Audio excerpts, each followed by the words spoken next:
Hello বন্ধুরা, শুভ দুপুর। চলে এলাম রোজকার মতো রান্না নিয়ে। তো আজকে কি রান্না করেছি চলো তোমাদের দেখিয়ে দিই। আর গরমটা তো খুবই পড়ছে, তোমরা জানোই। আর আমাদের ঘরে পাখা চলছে, তো দুখানা পাখা চলছে, তাও একদমই আওয়াজ তোমরা পাবে না। তো রবিবার অনেকটাই দেরি হয়েছে, অনেক দেরি করে আমার কর্তামশাই বাড়িতে এসেছে। তো মাংস নিয়ে এসেছে, তারপরে আমি রান্না করেছি। আর এখন সবে তরকারিটা লাভিয়ে আর এই সবে ভাত খেতে বসলাম। তো চলো দেখাই তোমাদেরকে কি রান্না করেছি। তো এই যে আমাদের কর্তামশাই ভাত খেতে বসে গেছে। আর এই যে উচ্ছে আলু ভাজা করেছি, এই যে উচ্ছে আলু ভাজা করেছি, ভাত বেড়ে নিয়েছি।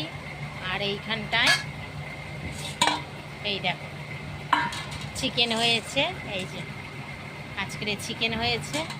এই রবিবার মানেই চিকেন। তো এই হচ্ছে আমাদের দুপুরবেলার খাওয়া। আর একটা পাখা ওই দেখো ওপরে চলছে, আর একটা পাখা এই দেখো আমার গায়ের ধারে চলছে। দুখানা পাখা চলছে।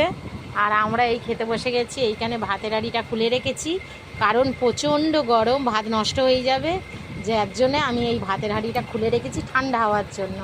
তো বন্ধুরা প্রচুর গরম, প্রচুর গরম, বুঝতেই পারছো। একটা ঘরের মধ্যেই এত গরম আর থাকা যাচ্ছে না। ওখানে দেখো জানলাটা ওই যে খুলে রেখেছি, আমি জানালাটা খুলে রেখেছি, হাওয়া একটু ঢুকছে।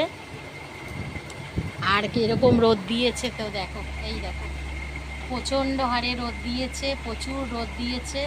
তো এত রোদে আমাদের ভলুটা এই দেখো শুয়ে রয়েছে। ওই দেখো ঠান্ডার মধ্যে ও বেচারা কী করবে, গরমে শুয়ে রয়েছে চুপচাপ। তো সবারই তো গরম লাগে বলো বন্ধুরা। তো আমার কর্তামশাই চান করেছে আর ও কি সুন্দর ভিজে জায়গায় শুয়ে পড়েছে। তো চলো বন্ধুরা, সবাই ভালো থেকো, সুস্থ থেকো, ভগবান তোমাদের মঙ্গল করুক। চলো টাটা।